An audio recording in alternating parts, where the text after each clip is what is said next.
So welcome in this video for the monthly budget tracker. In this video, I will guide you through the dashboards that we have here and also how you can input the data to create those visualizations. For any bonus sheets, please follow the part 2 of this video. So I would say we can. So this is the monthly dashboard. I will guide you through how it works and what kind of visualizations you can see here. But before we start, on the right hand side, on the top corner, you can select the currency of your choice. So for example, if I would like to change from euro to dollar, I'll just put a dollar sign, click enter, and all the graphics will update. Second thing that you can add here is starting balance. For example, if this is a graphics for 2023, but for example, if you are had some extra money from 2022 that you're bringing into this year, I'll put starting balance, for example, 1000. Then also the graphics will automatically update. Just below you have a graph left to spend, where you can see how much you have left to spend currently. The top of the page, you have top 10 spendings, which are ranked from high to low, so you can see how much, where your money actually going to. And also summary here for income, expenses, savings, and debt. You can see if you are, for example, on goal, over goal, under goal, or whether you're spending more than budgeted.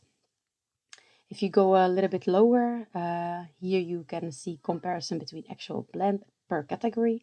So for example, I planned to spend around 40,000 on expenses, but actually I spent 50,000 this year, which is quite handy information to have. The same for income, savings, and debt. You can see the same graph.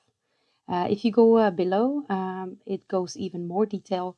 You have it per subcategory, planned, actual, and what is the difference, whether you're spending more or less than planned. The same for income, savings, and debt.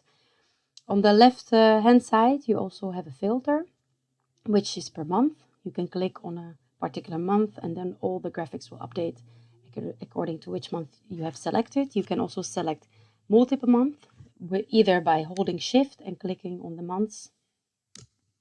As you can see, now you have it for January, February, and March graphics, or by the multi-select button here. That also works the same way. If you want to get rid of this filter and go back to, again, all months that you have in the transaction sheet, you just do a clear filter here, click, and graphics will go to their original form. So if I just zoom out, this is all you can see in the monthly dashboard. Let's go through the file one by one together on how you can input the data in your tracker to be able to create those nice visualizations in the dashboards.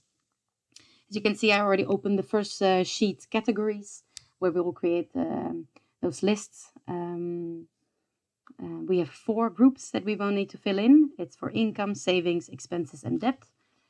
So let's just start. For income is anything that is incoming, which could be anything from salary, maybe some proceeds from side hustle, maybe you're getting a vacation allowance or a bonus.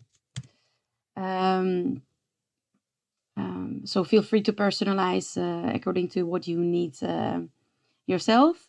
Let's go to savings. So any savings goals, anything you're saving towards to, such as, for example, emergency funds, college funds, down payment for house, maybe a new car, vacation. So those are just a few examples. For expenses, that's usually a bit longer. So maybe take your time to think it through, see what kind of expenses you're making, where are you spending your money towards to. But the general would be, for example, groceries, rent, utilities, any kind of subscriptions maybe you have, entertainment, going to the movies, mm,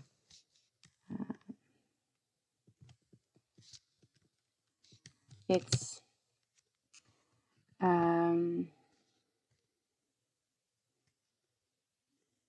phone bill, internet, coffee, eating out, travel, car, and so on. The last one is debt, so any kind of debt obligations you have, which can be a car lease, for example. It can be a loan on credit card, personal loan, maybe some student debt. So I think we are good here. We'll move to the second sheet, scheduled transactions. As you can see, I already included some explanation how you can use this. So in case you are still in need of more detailed information later on after this video, this can definitely help. On the right hand side, you also have an example of on how you can fill it in. But let's go through it also very shortly. This sheet is used for any recurring transactions that are repeating every month. So feel free to use this or not. It's just a sort of a help to fill in your transactions easier and quicker. So I'll show you, you will do this per every month. So let's say I want to create transactions for March 2024. So I put month 3, 2024. We go to day. So as you can see, you will be filling in only the white columns and rows. The gray you can leave be because there are formulas that will populate it automatically. So I know on the 14th, for example, I'm making a payment for my rent. From the drop-down list that we just created, you can choose the categories. Rent. I know on the, let's say 24th, I'll be getting my salary. Let's say 3,000. Income, salary. I know that right after my salary, I want to put some savings. Let's say I want to put 400 euros a month. My savings towards my down payment. On the also 25th, I also want to pay off my car lease, which will be 350 euros.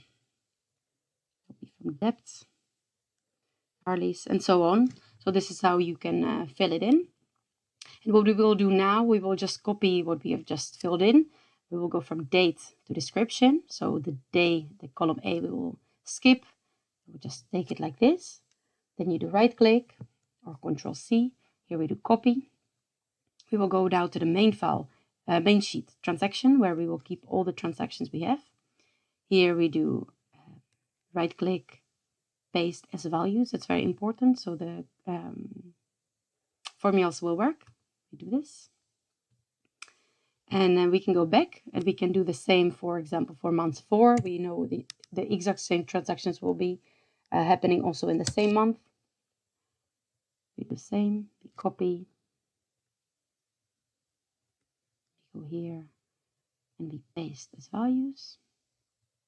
So this is one way to fill this sheet in. Another way is just to do it manually, one by one, but that will be quite a lengthy process, but it's possible. So you just do this. For example, you will pay, let's say, groceries. Here, euros, expenses, groceries. So that's another way. Or you can just copy paste from a different file where you, for example, download it from the banking app. Just make sure that the column headers are the same, so you can just copy paste. So this is how it works. Lastly, the last input sheet is planned budget. As you can see, these categories are already pre-filled on basis on what you have pre-filled in the sheet 1 categories. And what we will do here, we will insert planned amounts or amounts that we are expecting per month to spend or receive. Those are monthly amounts, and they will be used in the comparisons planned versus actual in the dashboards.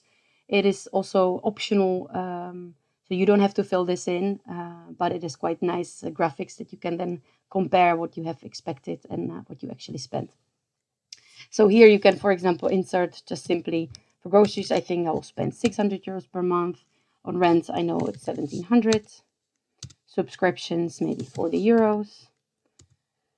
And just feel free to fill in everything, anything, nothing. Here I think 25 euros, internet 49, and so on. Here we go 3,500, side hustle maybe 200, vacation allowance not sure, bonus also not sure, leave it blank. Emergency fund 80 euros, down payment for the house 400. Maybe vacation I'm saving 150 euros per month. Car lease I need to pay 350 euros. Credit card maybe 400 euros. Student debt 290, and this is how it goes. So thank you for watching. For the bonus sheets instructions, please follow my other video. Thank you.